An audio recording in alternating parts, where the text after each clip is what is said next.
hindi ito yung usual Cinemalaya na entry, diba? Yeah. Pero maraming nagsasabi na favorite film nila to. So nagugulat kami. Sarap sa pakiramdam. Sarap sa pakiramdam. Hanggang ngayon, dinedefend ko pa rin dahil it would seem like Mihan was the green flag. But you know, whatever flag, whatever color of flag, you know, we all make mistakes. And the most important thing is we own up to these mistakes.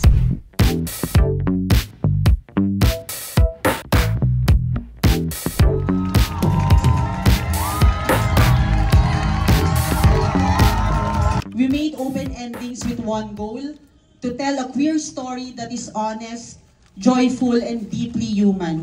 Stories like this deserve to be seen, heard, felt, and experienced because representation matters.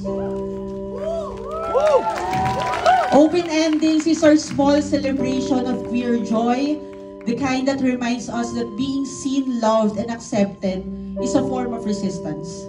And it's also a reminder of allyship, of standing beside our queer friends, families, and communities with love and respect. We hope that open endings sparks more conversations about the SOGIEC bill, equality, and queer lives in the Philippines. And that one day, it becomes normal to see queer women's stories in mainstream media.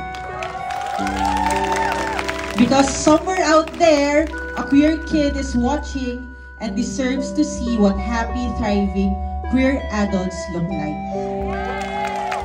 So whether it's romantic or friendship, love wins. Is this your first time watching the final cut of the film?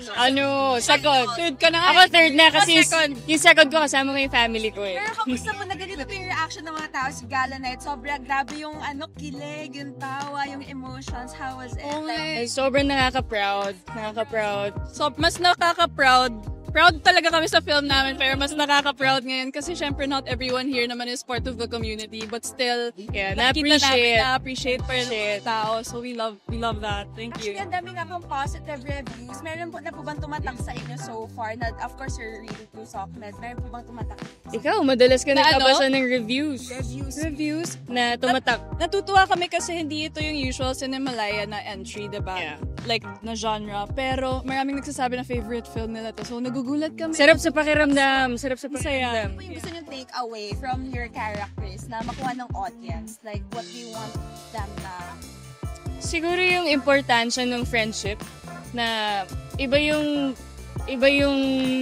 pakiramdam na meron kang uuwian na kaibigan kaysa sa partner, relationships. Parang para sa kanilang apat, pinahalagaan nila yung friendship ng isa't isa. Ako siguro, life can be messy. You can make a mess sometimes and that's normal. Pero at the end of the day, it's nice to have your friends. It's nice to have your people there for you. Yes. So, kamusta naman po? What makes Cinemalaya different from your other projects, if any? Ako, first Cinemalayan, first ever movie ko. So, sobrang grateful, sobrang sarap sa pakiramdam na naging part ako ng open endings and ng Cinemalaya 2025. Wish granted siya. Sobrang dream come true siya for me. Ako, I'm just so happy that this year nakapasok ako sa dalawang festival. Pure Gold, tas ngayon Cinemalaya. So, sobrang thankful ako kasi dream come true to for me. I really wanted to do more films this year. And having a film like this pa, another thing off my bucket list to do a film like this. A queer film. Sobrang happy ako. Will we see more of you two po? Or like future projects or whatsoever? Hopefully. Why not? I hope. Sana. Yun yung wini-wish namin. Yun yung next na minamanifest. Sana part 2. Part 2, why not? Prequel, sequel. Limited series, why not? Diba?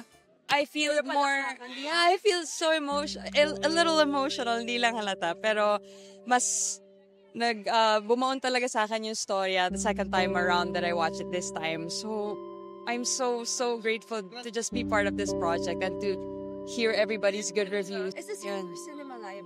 Yeah, it's my first feature. It is super memorable. It is an experience of a lifetime, I would say. Like, it was such a great experience overall, working with this cast, with Direk Nigel, with Kiwi, with everyone in the team who really pour their heart out for this project. So, I feel very lucky to be part of it. Ano gusto niyo take away ng audience from your character? Takeaway ng audience is, you know, actually, hanggang ngayon, dinedefend ko pa rin dahil it would seem like Mihan was the green flag from the big. Before the movie came up, people thought that she was the green flag. But you know, whatever flag, whatever color of flag, you know, we all make mistakes, and the most important thing is we own up to these mistakes and we acknowledge them and we try to be better people. So yeah, Miss Clea with Miss Janella and Miss Jasmine. amazing, beautiful, gorgeous. They are beautiful spirits with very, very high energy. And I always just have fun when I'm with them. So Will we see you on the big screen? I hope so. I really, really hope so. Right now, there are none, but I am praying and hoping for more because I really enjoyed working on this one and I hope there's more to come.